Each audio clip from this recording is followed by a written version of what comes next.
In recent years, Sinatra was not very much seen here in Hoboken. The last time he was here was in the late 1980s when he received an honorary degree at Stevens Institute. Now, Sinatra is somewhat of a cottage industry here in Hoboken. Restaurants throughout the town plaster his pictures on the walls, even restaurants he never ate in. Now, today, everywhere you go, all people are talking about is Frank Sinatra. They'll remember him as the skinny teenager with a beautiful voice who brought a little bit of fame to this small town. Reporting live in Hoboken, New Jersey, I'm Cynthia Tornquist. Back to you, Natalie. And CNN will continue its coverage of the Sinatra story throughout the day. Tonight's edition of Larry King Live will be devoted to the life of Frank Sinatra. It starts at 9 p.m. Eastern, 6 p.m. Pacific. And immediately afterwards, Judd Rose and Willow Bay will anchor a one-hour special, Sinatra, The Voice. Begins at 10 p.m. Eastern, 7 p.m. Pacific. Is now on the telephone. Thank you for being with us. Natalie, I am so sad since I heard this terrible news. It feels like the end of a great musical era. And over the years, I was fortunate enough to be with Frank Sinatra on several occasions, and it was always a great thrill. I had the chance to see him live at the Meadowlands, and he invited my wife and I backstage. We also both worked at the Desert Inn, and when I was in the audience attending the concert, he would always introduce me. As a matter of fact, he introduced every headlining act on the Strip, which was such a gracious thing to do. I remember that very well. He did me the honor of singing one of my songs live on stage called The Hungry Years. He was just an inspiration, and tonight at the Taj Mahal, I will be paying homage to the great one and celebrate his music. Are there certain songs that you really enjoy performing of his that you will perform tonight? Well, I always like the swinging ones like Come Fly With Me and the great, he had impeccable taste when it came to songs and arrangers. And what you said was true. I saw him at the Paramount in New York. I was 3 years old, and I stood on line with my aunt, with all the other Bobby Soxers, and the funny line was, who was skinnier, Frank Sinatra or the microphone? And it was, the voice was magnificent. He really appealed to both men and women, and I think the thing with him was the warmth that came across. You felt as if you knew him on the screen, like he was a member of the family. And he was a part of our lives. Music is, always will be, and his music will be all part of our lives. That's an interesting point that you're right. Men and women so much appreciate his talent and his music. And one said today that they were drawn to his music because of its honesty and its sincerity. Did that part of his talent move you as well? Absolutely. He said it like it is, you know. He pulled no punches, and I think the honesty certainly came through in the recordings. It's amazing to me, the body of work, plus the relaxed state. You know, I've been in studios for many, many years, but he had a certain relaxed state, and the microphone made love to him, and people felt that. It was almost as if he was singing in your living room, right with you. It was something that not many artists have. So it sounds like he influenced you not only professionally in your career, but personally as well.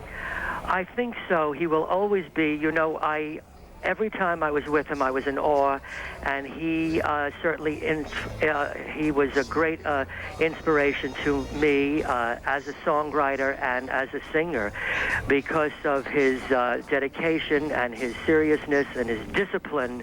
It was a wonderful thing to behold. I'm very, very sad indeed. And tonight, Neil, as you give this performance, can you share with us what your words will be for the audience when you talk about Frank Sinatra? Well, I would say just to celebrate the man and his music. He has left us this great legacy. Thank goodness for these marvelous recordings. And I think being in New Jersey tonight is an extra emotional feeling for me, because so many of the people who knew him and loved him were right here. Well, we wish you well tonight. Neil Sedaka, thank you for talking with us today. Our extensive coverage of the life of Frank Sinatra continues throughout the day here on CNN. In less than an hour, a live audience remembers Frank Sinatra. Join us for Talk Back Live at 3 p.m. Eastern. And Showbiz Today presents a one-hour special at 5:30 p.m. Eastern. At 9, Larry King devotes his hour to the life and times of Sinatra. And at 10 p.m. Eastern, CNN presents Sinatra, The Voice. For him in terms of finding a new audience. I mean, the old fans always loved him. That never changed.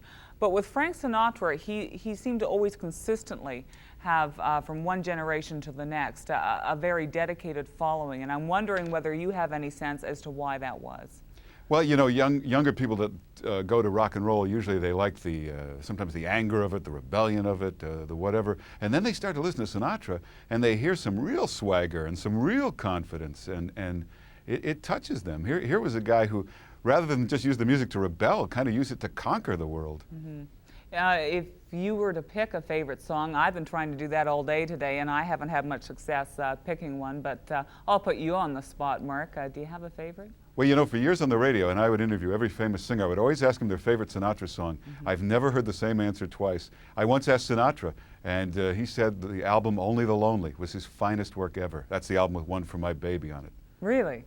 Well, I just know that all day I've been humming My Way, I guess, because it's impossible to resist. I have to imagine that you've been humming.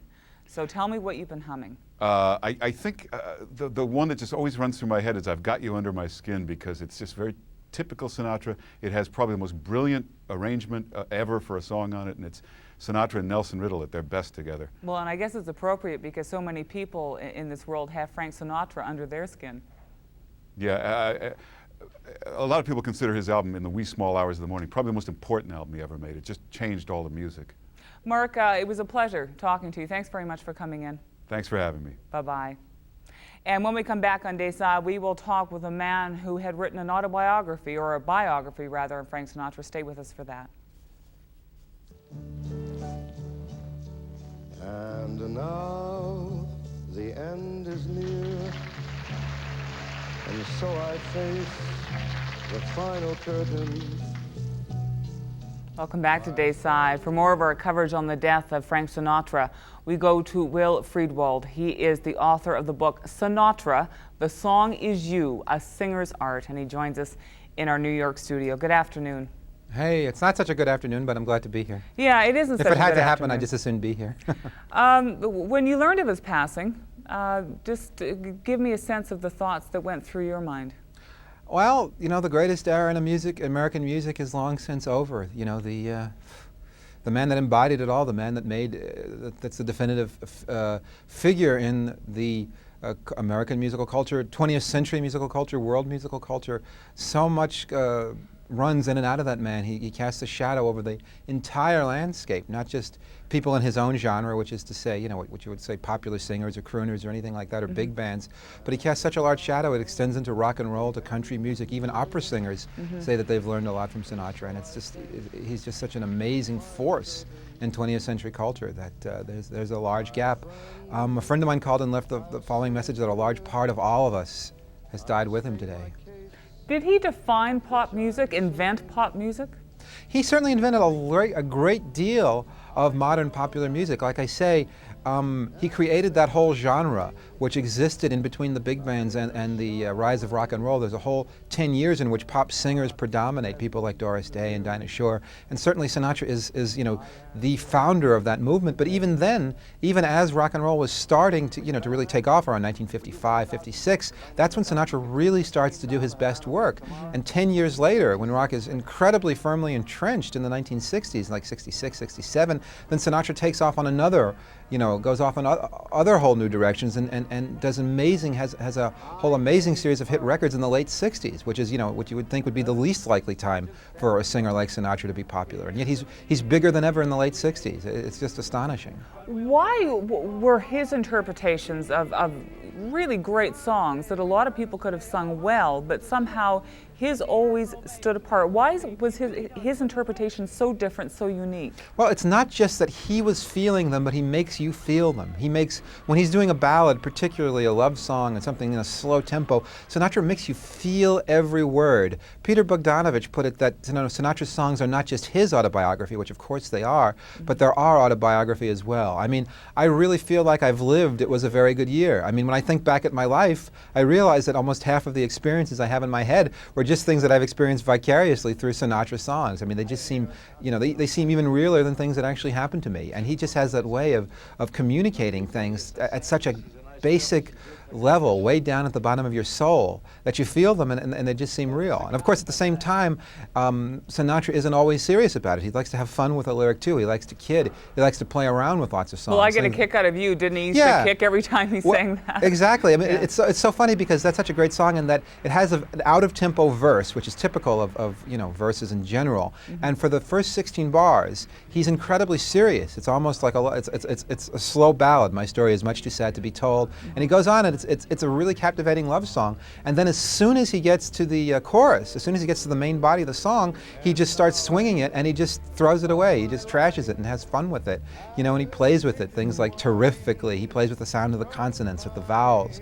Just the sonics of it are important. I mean, Sinatra was not a scat singer, but just like a scat singer, like Louis Armstrong, like Ella Fitzgerald, he loves to just play with the pure sonics of it. And in that sense, what Sinatra doing that is to me just as valid as, say, Ella Fitzgerald or Louis doing a scat chorus. I mean, it's just amazing the kind of ground he covers. Well, I guess that's because he took ownership of these songs in a way that other people did not. He claims it.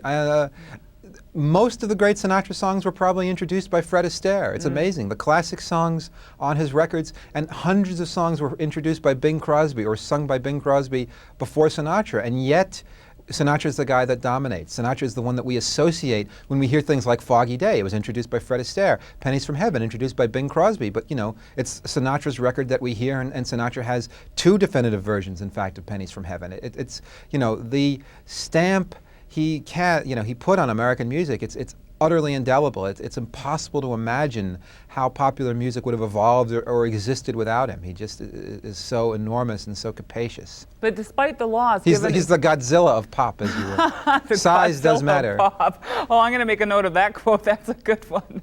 But despite the great loss, clearly, given everything you've said, what have we lost? Because it seems to me that there's such a reservoir there that will endure.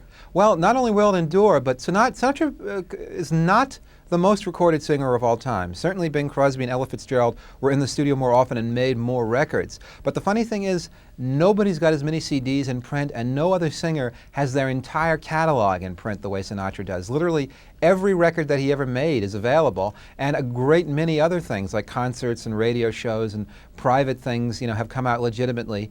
And there's no other singer that can claim to be as well represented, on the CD market, on the contemporary market.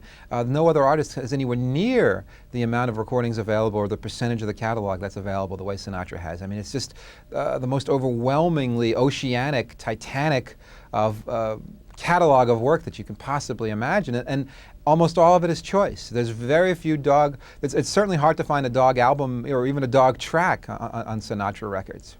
Well, Friedwald, it was very good of you to come in. Thank you. Thank you.